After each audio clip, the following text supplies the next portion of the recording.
Nós não temos que nos preocupar com as provas, porque as provas são enviadas pelo eu superior e nunca são maiores do que nós podemos suportar. Uma prova vem na medida da nossa suportação.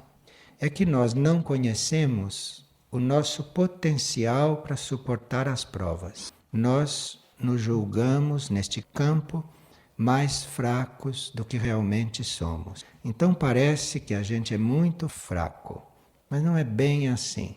O eu superior manda a prova na medida exata para que a sua fortaleza possa emergir. Então, como a nossa fortaleza, a nossa força, o nosso poder espiritual é latente, a prova vem para você desenvolver este poder, para você desenvolver esta força. E esta força começa a crescer, começa a ser usada, começa a ser aplicada, esta força surge, é exatamente quando vêm as provas. Porque aí é preciso força, preciso esforço para transcender uma prova. Mas isto é um esforço da personalidade.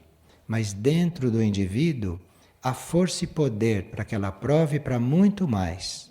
É que estas coisas vêm ordenadamente, não em função de castigar o indivíduo e nem de torturar o indivíduo, mas vem em função de dar oportunidade para o poder interno dele surgir. À medida que ele faz o esforço, este poder responde e vai emergindo, e as provas vão se tornando muito naturais para uma pessoa que faz este caminho.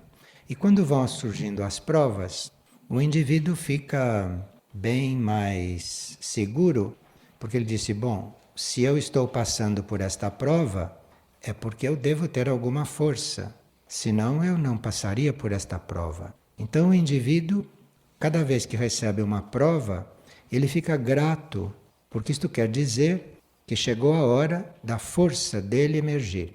Então ele fica grato diante de uma prova. Ele vai crescendo, ele vai ficando adulto através das provas. Então não há o que temer com respeito às provas.